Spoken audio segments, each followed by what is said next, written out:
The security guard's tackle sent 79-year-old Walter Gibson crashing into the marble floor of First National Bank. His hip, already fragile from shrapnel wounds in Vietnam, made a sickening crack.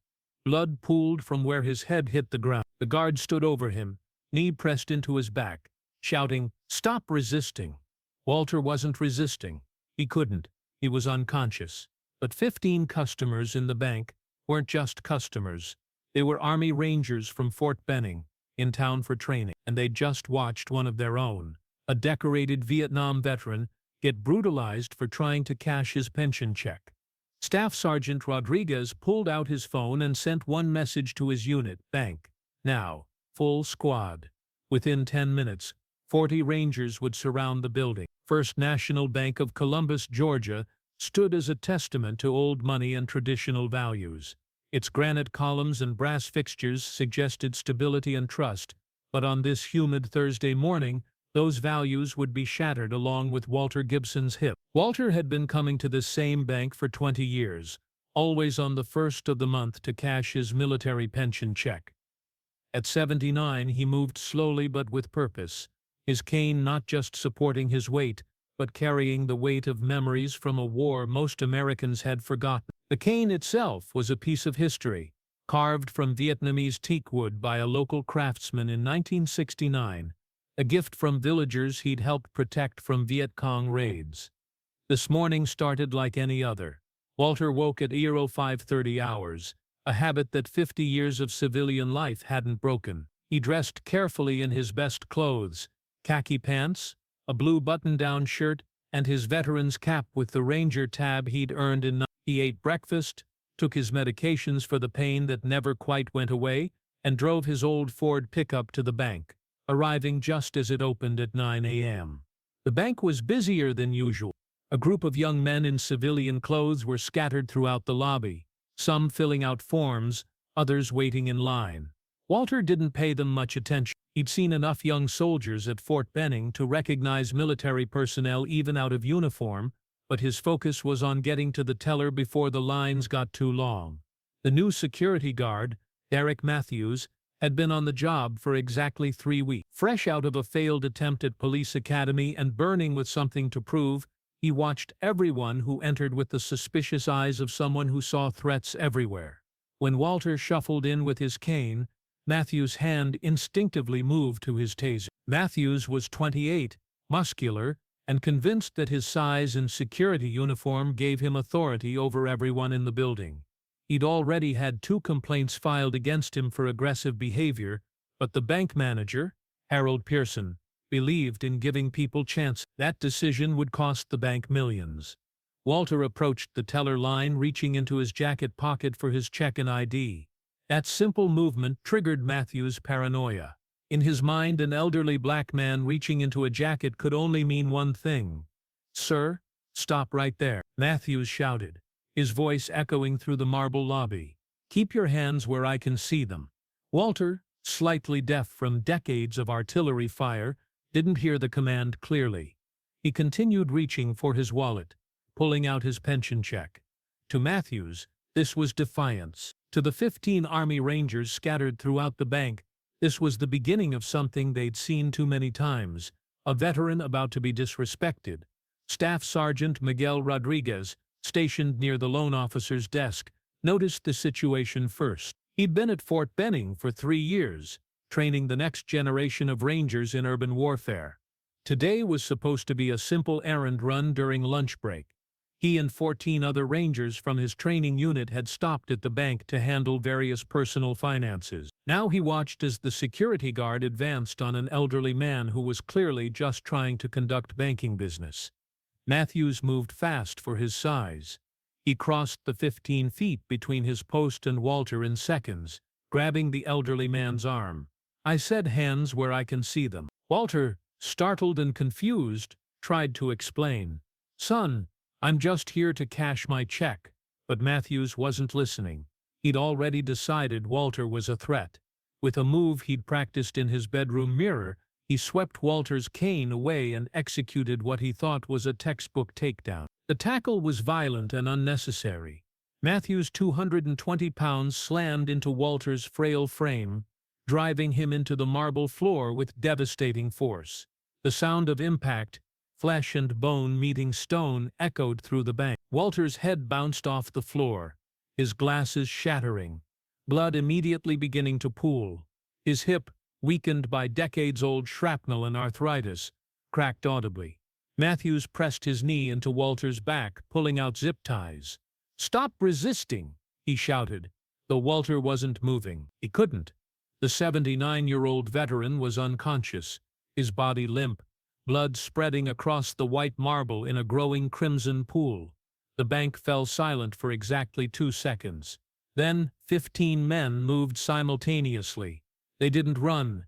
They didn't shout. They simply stood and began walking toward the scene with the coordinated precision that only comes from years of combat training. These weren't just any soldiers. They were Army Rangers, elite warriors, who'd been trained to protect those who couldn't protect themselves. Master Sergeant James Thompson, the senior NCO present, reached the scene first. He knelt beside Walter, his fingers immediately going to the elderly man's neck to check for a pulse. "He's alive," he announced calmly, though his voice carried an edge that made Matthews step back. "Possible skull fracture. Definite hip injury. Nobody move him." Specialist David Kim was already on his phone with 911. "This is Specialist Kim, U.S. Army Rangers. We need immediate medical assistance at First National Bank. Elderly veteran assaulted by security, head trauma and hip injury. Victim is 79 years old, unconscious and bleeding." Matthews, still high on adrenaline, tried to assert control. "Back off. This is a security situation." This man was reaching for a weapon. Rodriguez picked up Walter's check from where it had fallen, holding it up. This weapon, a pension check. His voice was controlled, but the other Rangers could hear the barely contained fury. They'd all served with men like Walter, had seen too many veterans dismissed and disrespected. Sergeant First Class Marcus Williams had been recording on his phone since the tackle. "Got the whole thing," he said quietly. Unprovoked assault on an elderly veteran. Matthews reached for his radio, calling for backup. "I need police here now. I'm being surrounded by hostile individuals." Thompson stood slowly, his 6'3" frame towering over Matthews. "We're not hostile. We're witnesses to assault, and we're not going anywhere until our brother gets medical attention and justice." Bank manager Harold Pearson emerged from his office, drawn by the commotion. He saw the blood, the elderly man on the floor, and 15 men in civilian clothes who somehow radiated military authority. "What's happening here?"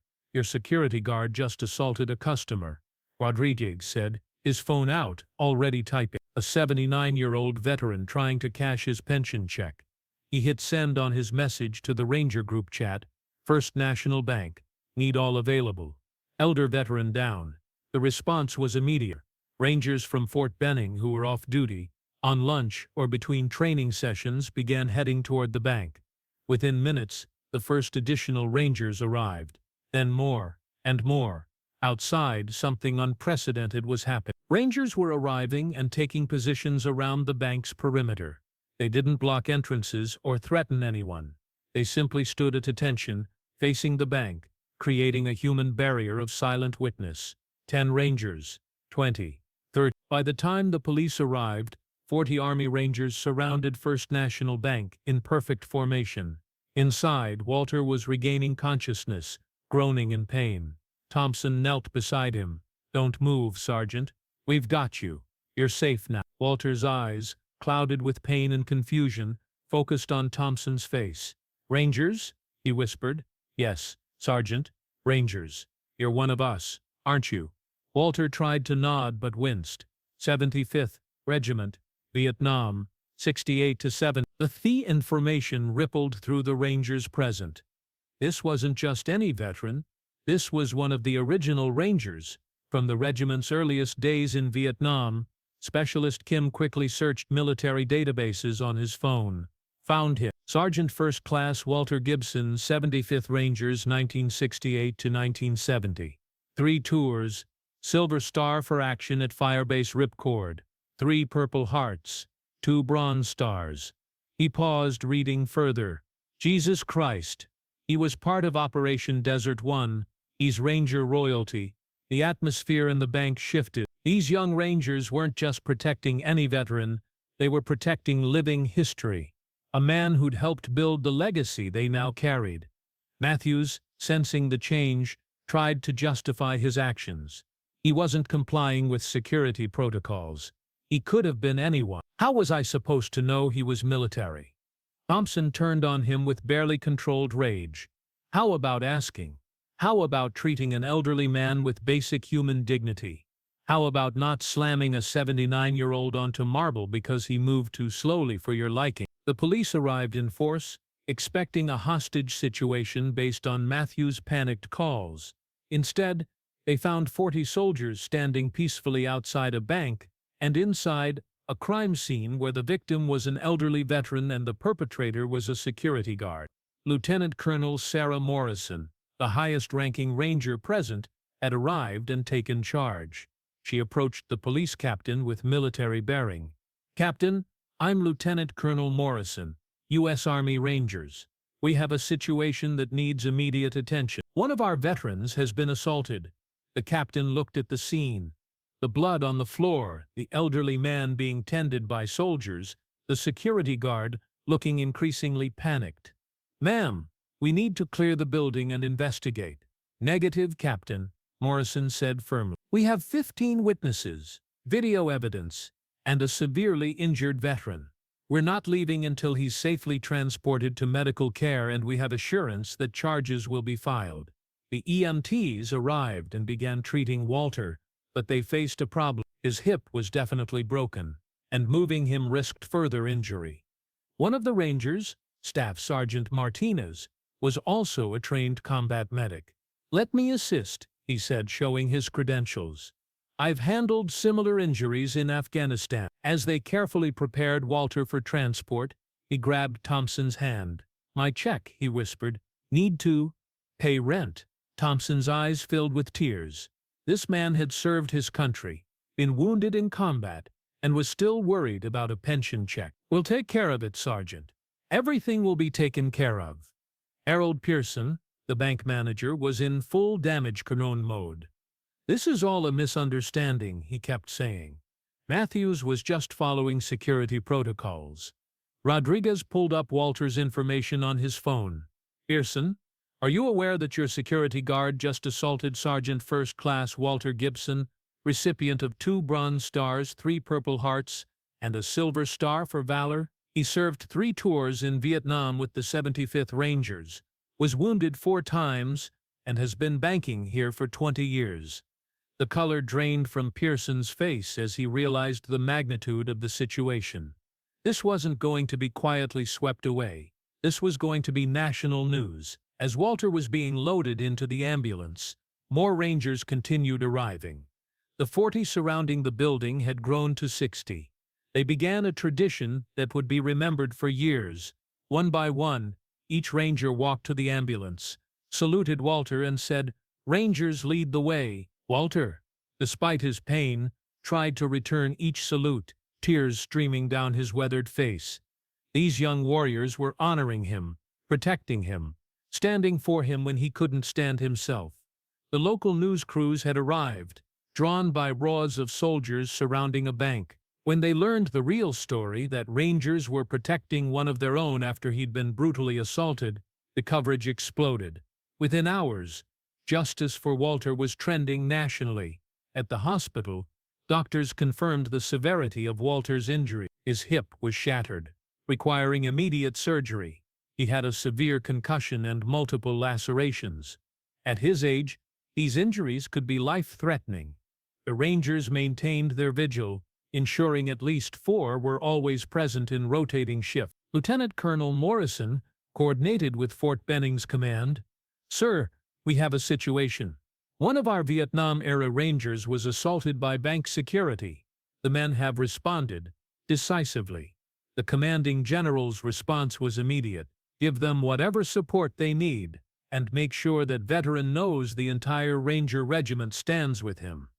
Back at the bank, the scene had become surreal. 60 Rangers still stood at attention outside, maintaining perfect military bearing despite the Georgia heat. Customers trying to enter were politely informed by police that the bank was temporarily closed due to an incident. Inside, investigators were processing the scene. The blood stain on the marble floor was photographed from every angle. Matthew's previous complaints were being pulled. Security footage from the past month was being reviewed, revealing a pattern of aggressive behavior toward elderly and minority customers.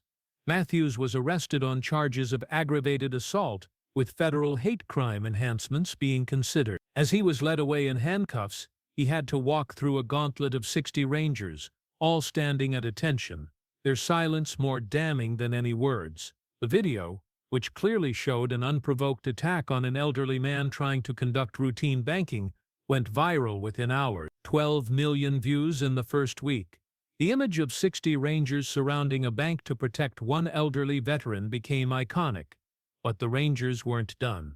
They established a rotation, ensuring that at least 2 rangers were always at the hospital with Walter. They discovered he lived alone in a small apartment, struggling to make ends meet on his pension.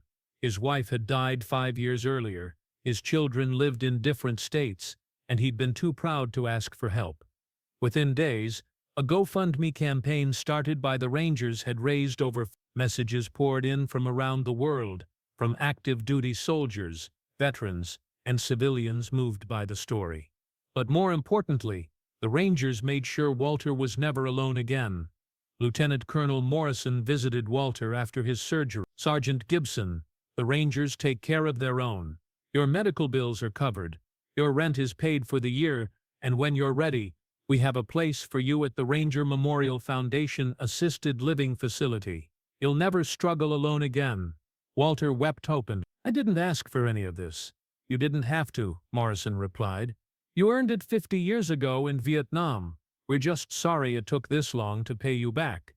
The investigation revealed that Matthews had a history of targeting elderly black customers, viewing them as suspicious. 3 other victims came forward. The Department of Justice opened a civil rights investigation into the bank's security practices. Harold Pearson was fired within a week. First National's board of directors, facing a tsunami of bad publicity and account closures, implemented sweeping changes. They hired a veteran affairs liaison, mandated de-escalation training for all security personnel, and established a $1 million fund for veteran services. Matthews was sentenced to 5 years in federal prison. During his sentencing, the judge noted, "You attacked a man who spent 3 years in hell defending this country. He survived the Viet Cong but almost didn't survive you. Your actions are a disgrace to everything he fought for." Walter's recovery was long and difficult. The hip surgery was successful, but at his age, healing was slow. The Rangers made sure he never faced it alone. They drove him to appointments, helped with physical therapy, brought meals, and simply sat with him when the pain was bad. 6 months after the assault, Walter was able to walk with a walker. The Rangers organized a surprise for him, a ceremony at Fort Benning where he was made an honorary member of the current 70th. The commanding general himself presented Walter with a plaque that read, "Once a Ranger, always a Ranger. Your sacrifice paved the way for our service." Standing with his walker supported by 2 young Rangers, Walter addressed the assembly of 500 soldiers. In Vietnam, we had a saying, "Rangers don't leave Rangers behind." I thought that meant in combat. But you've shown me it means for life. You didn't just save my life that day. You gave me back my dignity, my pride, and my family. I thought I was forgotten. You proved I was wrong. The incident changed how banks nationwide treated elderly veterans. The Gibson Protocol, named after Walter, requires all security personnel to receive training in recognizing and respecting military veterans, especially elderly ones who might move slowly or have disabilities from their service. De-escalation became the standard, not aggression. First National Bank never recovered from the incident. Within a year, they were acquired by a larger chain. The building where it happened now bears a different kind of security, a plaque by the door that reads, "On this site, 60 Army Rangers stood for justice and protected one of their own." Rangers lead the way, in combat and in compassion. Walter lived another 6 years, surrounded by the Ranger family who'd adopted him. He attended every Ranger event he could, became a mentor to young soldiers, and shared his stories with a new generation. When he could no longer live alone, he moved to the Ranger Memorial Foundation facility, where he was surrounded by fellow veterans who understood his stories and his struggles. When Walter passed at age 85, his funeral was attended by over 1,000 Rangers, active duty, retired, and everyone in between. The commanding general of Fort Benning delivered the eulogy, saying, "Walter Gibson survived 3 tours in Vietnam, 4 Purple Hearts worth of wounds, and 50 years of struggling alone. It took 60 Rangers to surround a bank to protect him, but it should never have taken that." Every veteran deserves respect, not just when they're surrounded by brothers in arms, but every single day. His casket was carried by 6 Rangers, one from each decade since Vietnam, representing the continuity of the Ranger Brotherhood. As they lowered him into the ground, 60 Rangers performed a final salute, the same number who had surrounded that bank 6 years earlier. The video of the bank incident is now shown in military leadership courses as an example of institutional loyalty and the obligation to protect those who served. It's also shown in law enforcement and security training as a warning about the consequences of excessive force and prejudice. Derek Matthews serves his time in federal prison, where he's ironically protected by veteran inmates who ensure he understands daily what it feels like to be powerless and afraid. Upon his release, he'll find that his name is permanently associated with the assault of an American hero, making employment and security impossible.